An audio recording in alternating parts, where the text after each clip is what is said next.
Amanda built brands for a living. She knew how to control a narrative, how to take a broken story and reshape it into something believable, even beautiful. But no amount of brand strategy could prepare her for the moment when someone else wrote her downfall in high definition. Behind the closed door of a hotel suite. At 38, Amanda Rayner was the kind of woman who carried herself like a verdict. Sharp heels, tighter deadlines. She ran the marketing department at one of Austin's rising creative agencies. And in a city where youth often trumped experience, she made herself irreplaceable by being the kind of leader who never stumbled. At least not where anyone could see.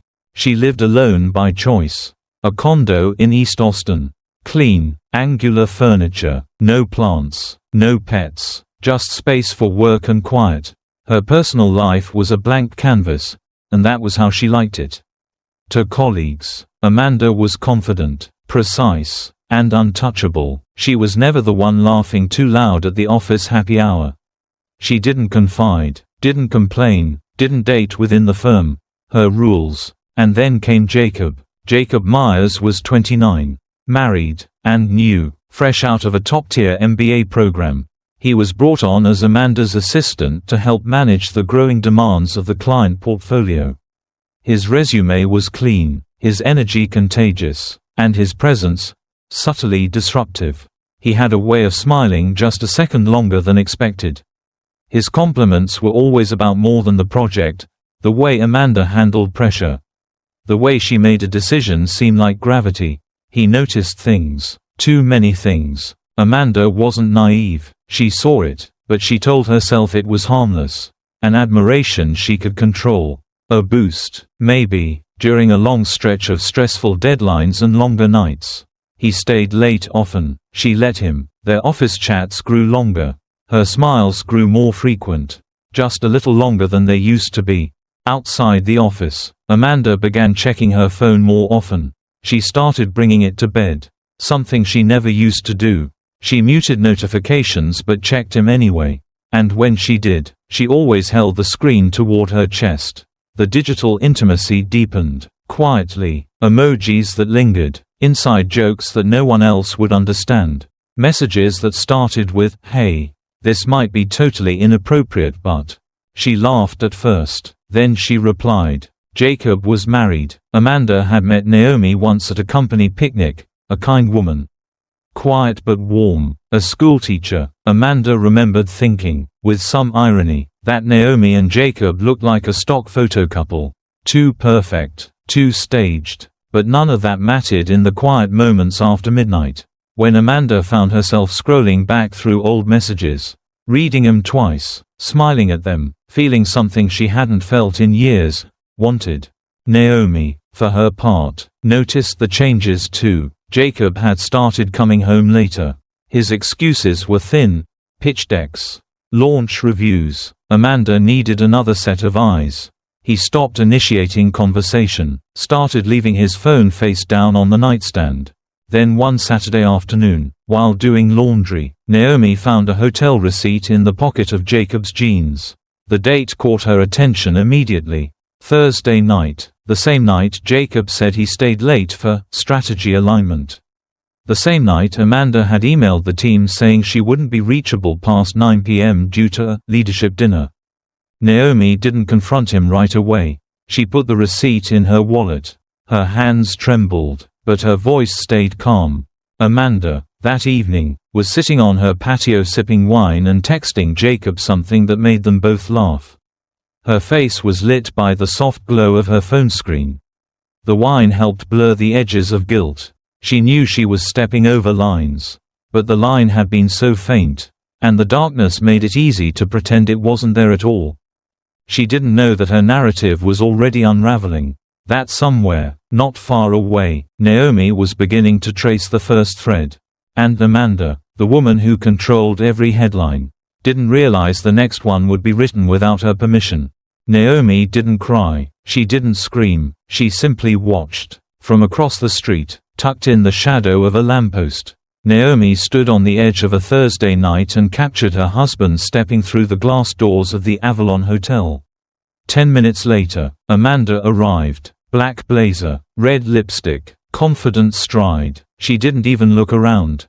Naomi recorded everything. The way Jacob pressed the elevator button without hesitation. The way Amanda followed. The moment the doors slid shut. The flicker of lights in a window 13 stories up. She caught it all on camera.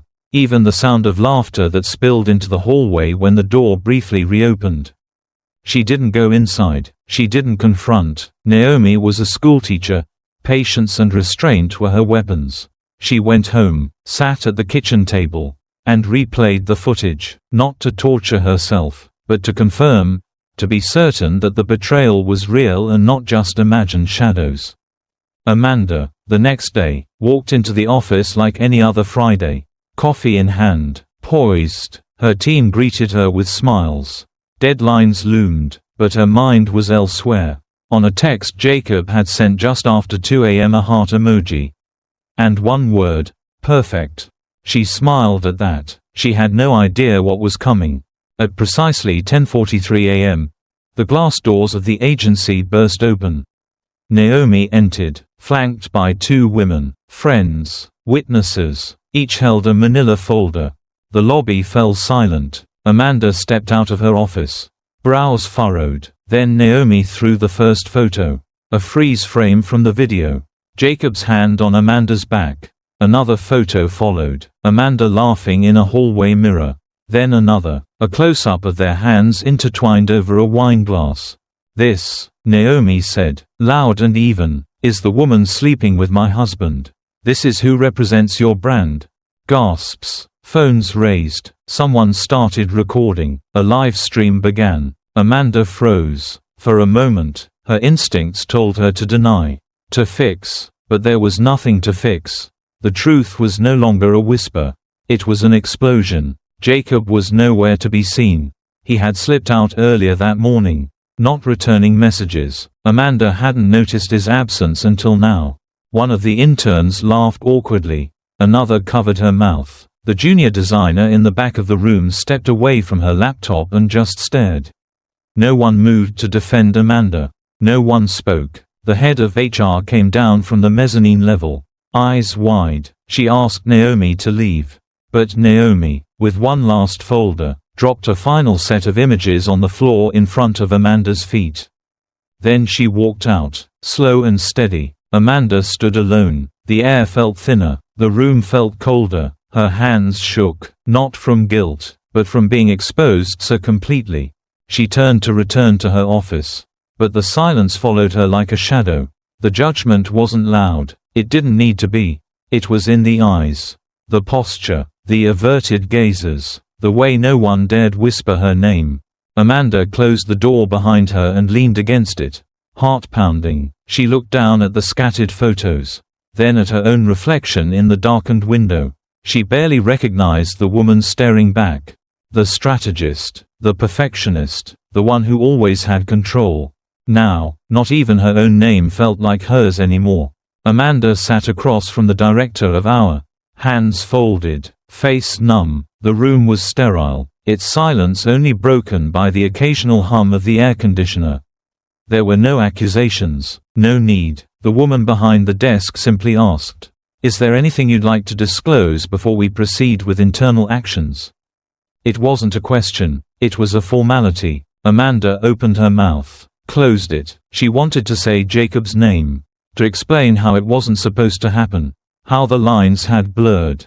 But what did it matter now? The photos were out. The story had already been written in group chats and Slack threads. Anything she said now would be a postscript, a footnote to a scandal everyone had already made their minds up about. Jacob never came back to the office. The moment Naomi dropped the evidence in front of the entire staff. He vanished, deleted his work accounts, cleaned out his desk after hours, and disappeared. His silence said more than any denial could have. Amanda became the lead character in every whispered conversation. Screenshots circulated, memes were made. One coworker used a still from the video as a reaction GIF in a private chat. Only for it to accidentally leak. No one apologized, they just waited for her to break. One evening, Amanda sat on the cold hardwood floor of her apartment. An open bottle of whiskey beside her. Mascara smudged and laptop screen glowing with unread emails. She shouted to no one. Her voice raw. Why him? Why did I pick someone who couldn't even protect me? Her words echoed back, hollow and uncomforting. Jacob had been the thrill, the deviation, but when the walls closed in, he left her alone to face the firing squad.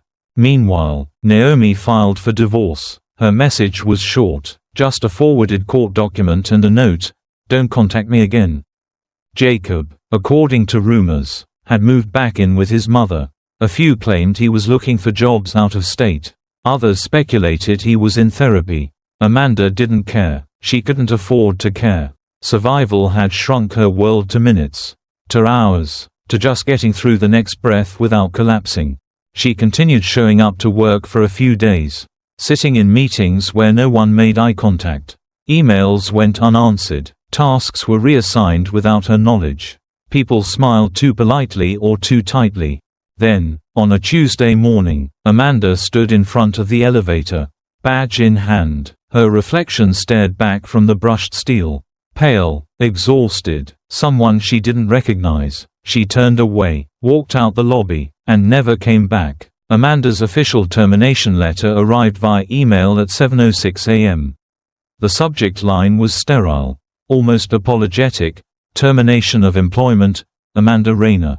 She didn't open it right away. She didn't need to. The reason was clear: personal conduct causing severe reputational harm to the brand.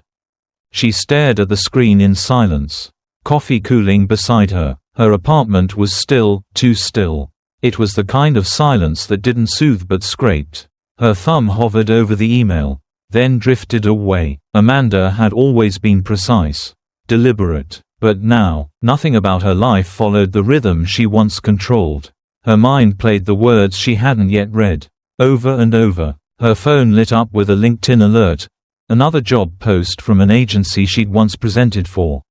A top 5 pitch. She remembered the thrill of standing in front of their boardroom, her voice confident, her story airtight. They applauded. Now, she clicked, apply, but when she typed her name into the field, she paused. Amanda Rayner. 2 weeks ago, it had weight. Now, it was radioactive. She tried changing her hairstyle, removed all traces of her past company on her resume, spent hours rewriting cover letters.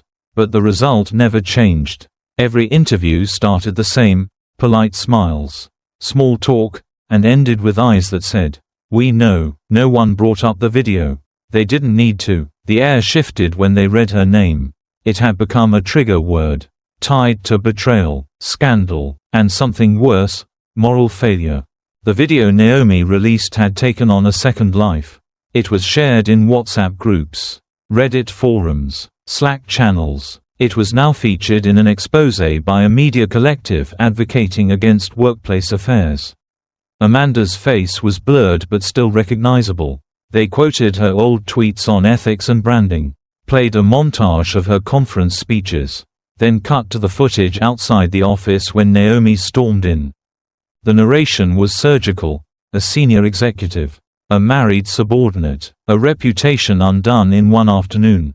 The word example kept surfacing. She had become an example, a living warning. Her name was listed on HR discussion boards as a case study.